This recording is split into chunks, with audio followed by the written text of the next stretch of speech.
Welcome back to the show. Well, as we get to the end of October and certainly into the month of November, the weather changes, not only with the winds whooping it up too and the temperature drop. People start thinking about getting a flu shot, think about colds.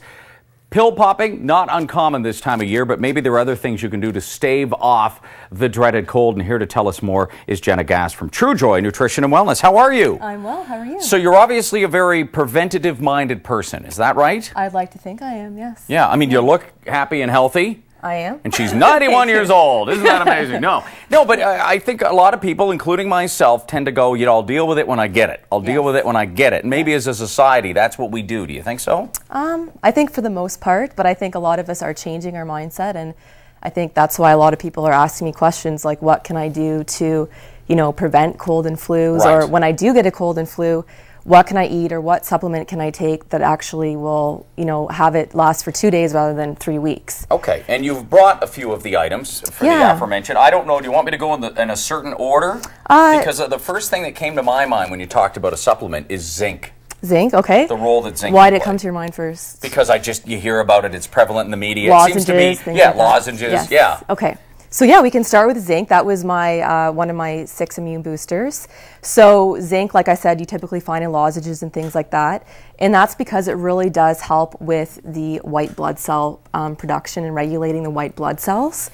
And zinc can be found in things like pumpkin seeds.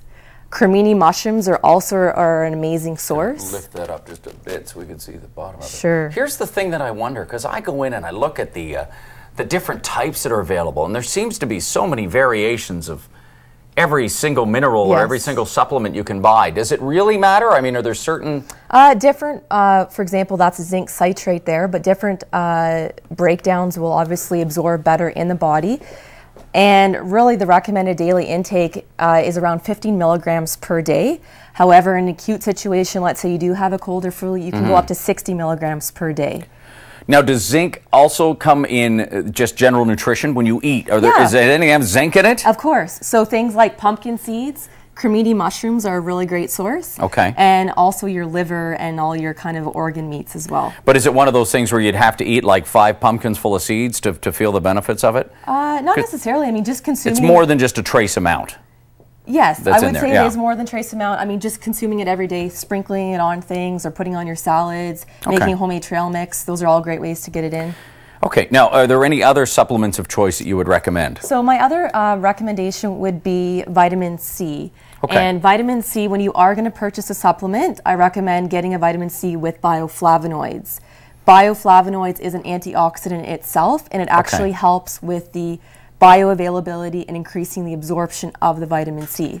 Okay, see, and that's something else I had heard about. It's one thing to take it, but if it's not being absorbed into the system, so the bioflavonoids. Flavonoids. Yes, that helps with the absorption. I think Flavo was in Milli Vanilli. Oh, no, that was somebody else.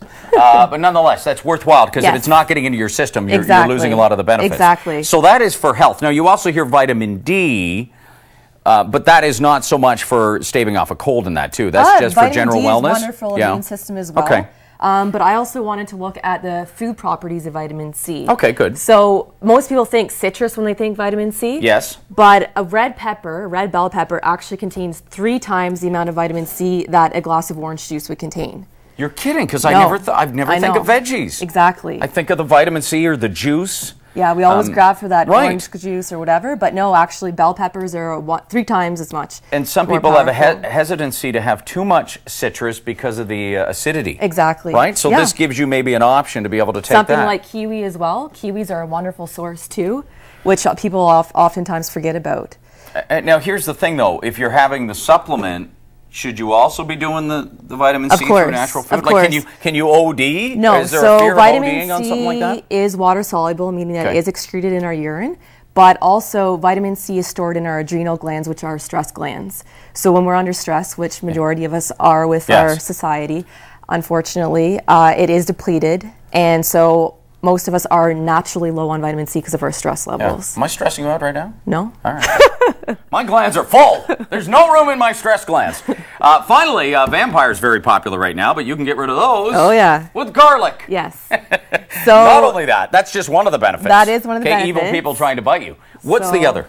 Not only those, but you can also ward off the bad bacteria. So things like it's an antimicrobial, antiviral, and you can be brave and actually eat the garlic clove itself, or you could actually throw it in what I recommend, because there is something called allicin, which is the compound that gives that antimicrobial, antibacterial properties. Right.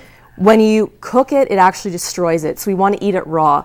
So throw it into, for example, salad dressing, squeeze it onto your stir fry last minute, Okay. Spaghetti sauce, things like that. So rather than cooking at a high temperature, put it in last right before serving. That's a good idea. Yes. Okay. Because you're right. As soon as you cook certain things, they lose some They of the lose properties, some of the don't they? properties. Or if you keep them in the fridge for way too long or something like that, I'll hear Yes.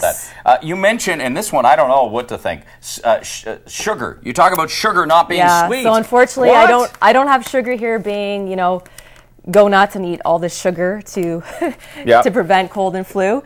We are eating about 180 pounds on average per year in North America. Most of it tomorrow night. Oh, thank you. Halloween, Yes, yeah. yes, children. Yeah. So what we can do is avoiding our consumption, specifically when you do feel your immune system kind of lower, you kind of feel something coming on, because 1 teaspoon of this can actually suppress your immune system for up to 4 hours. Just 1 teaspoon. And suppress means that your immune Meaning system isn't that working, it actually isn't doing any good. Exactly. The cells itself Wow. actually are basically in essence they suppress, and then they cannot actually ward off the bacteria what they're supposed to do. Jenna, though, the honey's all right? Honey is still a natural sweetener, so Okay. it is obviously better because it does have actual minerals and things like that, but it is still sugar. All right. So when you are trying to combat it, I'd recommend still trying to reduce your consumption of sugar overall. Okay. However, this, Dun, da, da, which da. is bee pollen, Bee pollen. is amazing. Scientists actually have said that you could live and survive off of bee pollen alone. So where are you getting bee pollen? You can just buy Any it of the in this health form? food stores have it. Look for Yeah. it in the fridge section. Do you cook with it, or do you just put it on your cereal? What I do do you is you could sprinkle on Yeah. your cereal or throw it in like a smoothie in the morning, or simply just take it back with water. But it actually is great because it's good for your intestines. It's an antimicrobial, and 85% of your immune system is in your intestinal system. Fantastic advice. So probiotics, Yeah. another great thing. Now, somebody's probably watching this right now, Yes. and they're not going to remember a lot of what we said, so you can just pop over to truejoy.ca, where you will find out more. Jenna Glass, True Joy Nutrition and Wellness. Some good tips to be preventative and also to act if you do feel the symptoms of something coming on. Thanks for your time today. Thank you very much. Really appreciate that. Thank you. Empty those stress glands. It's all over. We're back in just a moment.